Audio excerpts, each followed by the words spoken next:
Hey everyone, this is the Grimm Reader, and this is the Grimm Chronicles. Do I know what number it is?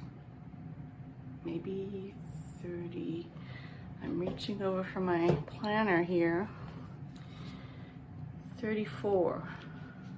Yes, for last week, which is week 34. So where am I with my reading? So I finished The Stand quite a while ago by now, like recently after I made the previous video, because I was almost finished. I think that must have been Tuesday night or something, or maybe even Monday night. And I actually I was listening to it, so I stayed up a bit later than I should have, considering school has started. And I actually didn't mind the ending. I thought it kind of resolved everything quite well. There was this issue of the big climactic thing happening fairly, like with still some hours and pages, hundreds of pages to go, and I think maybe that was a bit of a off for some people. But I mean, in general,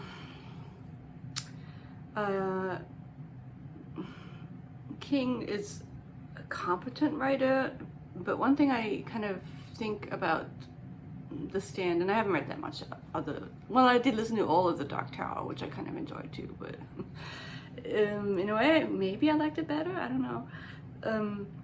What I would say is with The Stand, you see the scaffolding a little bit too much. It's not subtle. Like the characters, you kind of get the sense that Stephen King is sitting there being the puppeteer, being the marionette, person pulling the strings a little bit too much is what I would say. So your immersion into everything is a little bit like, well, let's see what this person is going to do with these characters, as opposed to let's find out what happens to these characters. I mean, I'm being a little bit harsh there, but that's the sense I got a little bit.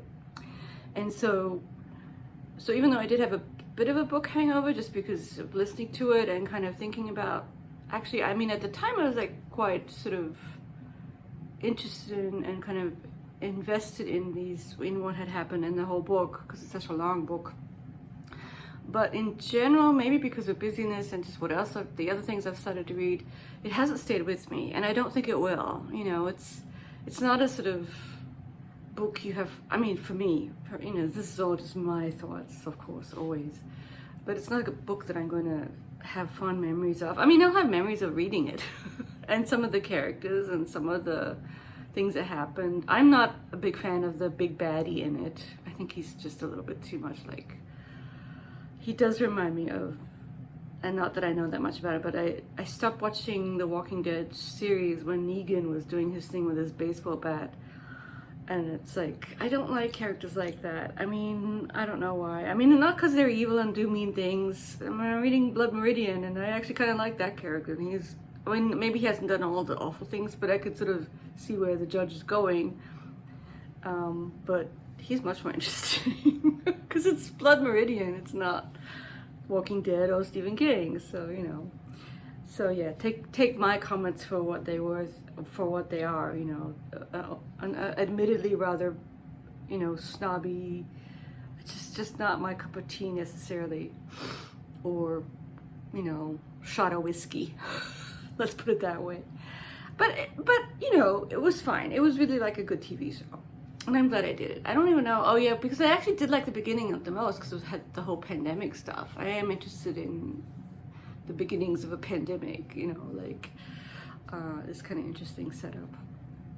And so I finished that one. And hi, I have a kitty here who's talking to me a little bit. That's Shirley, who's getting better. She had some health issues, but she's fine.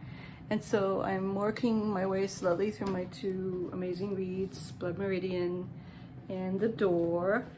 And they're going slowly, specifically The Door. They're both going slowly. I think Blood Meridian is going to be faster. I'll try and get through that pretty soon. And they're both very, very good. And what I was thinking about is how both of them are just kind of books that, regardless of the fact that they're not exactly plot driven, I still kind of want to find out how the story continues. Like, there's enough of a plot or whatever it is that makes you want to pick up a book, that make me want to pick up both of these books. And also, I mean, once again, I kind of thought, well, I should do one and then finish it, and then I kind of like reading them together, even though, you know, they're quite different, of course, for obvious reasons. And in what has happened in the door recently?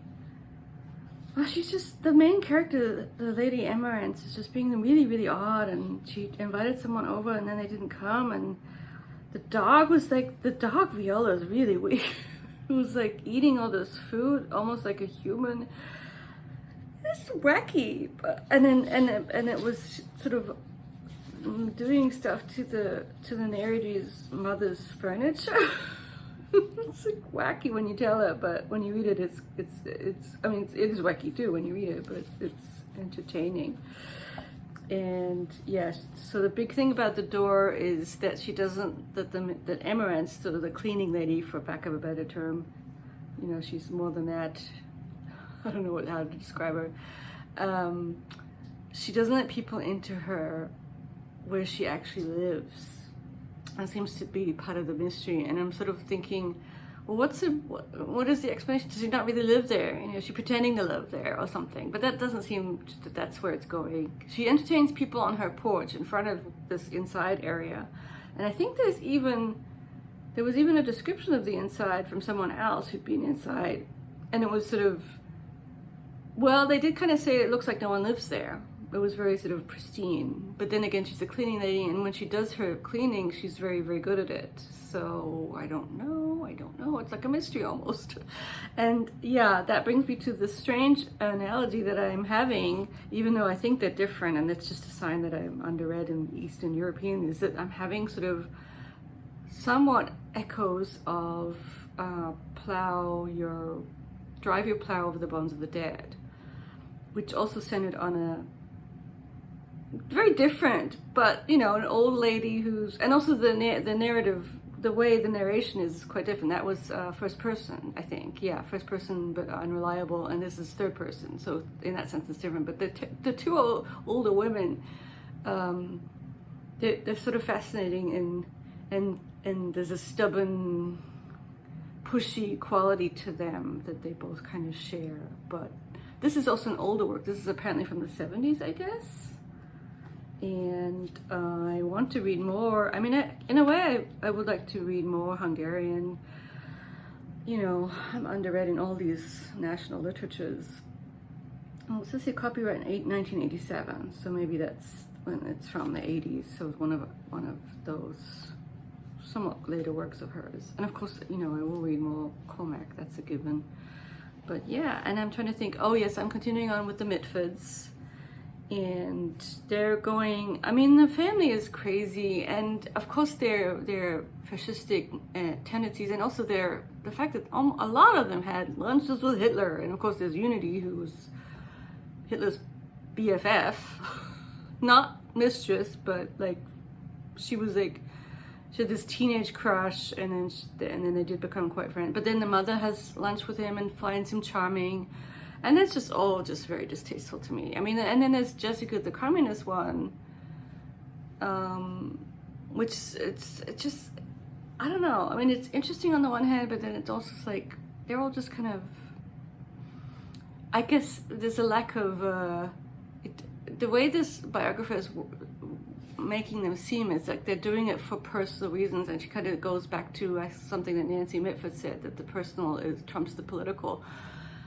Which is probably true, but I don't know, the lack of you can't really say lack of commitment, because I guess of all of them, Diana, the one who, but she was kind of in love with mostly of all people who just, I looked at his wiki page and my gosh, what an insufferable face that person had, just kind of full of the arrogance of this British fascist. But I guess you could sort of see what she saw in him, sort of. I don't know. It's like a very eye-rolly kind of feeling about them. I mean, they're interesting on the one hand, but then perhaps not as interesting. I don't know. I don't know. But it's a good book. I'm still kind of, I don't like the way she's reading, and also there's a pet peeve that I have. It's not just this book, but so when, like, even on NPR, they'll translate a non-English speakers words, and this it's a bad example, but I'm thinking of, she quotes Goebbels' diaries, And there's this, it's like a terrible German accent. It's not even a good German accent. First of all, it's a terrible German accent. And I always think, but Goebbels doesn't sound like that when he's writing those words. He just sounds like he has no accent because he's just speaking German, if you get what I'm saying here. It's like, you don't translate, just because you're translating it. I mean, it's one thing if it's the translator has an accent, but that person's words don't sound that way to them and to anyone.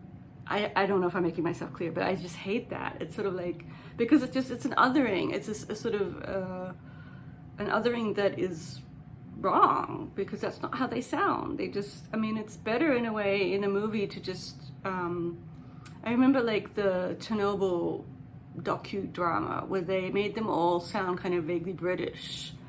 And I think that's better than making them all have weird Russian accented voices just because they're Russian. But they don't have accents. I mean, like foreign accents. Anyway, it's a little bit of a soapbox that I have, and it's a pet peeve. And not only that, but then also her German, her accent, she doesn't do accents well, the reader doesn't. So she should just stop doing it. Yeah. Is there anything else that I'm reading? No, not really. Can't think of anything else that I'm reading right now. So this is going to be a short episode of the Grimm Chronicles. And I hope everyone is doing well. I know there's terrible weather around certain parts of the country, so hopefully everyone will get through that. And I will talk to you very soon, next week.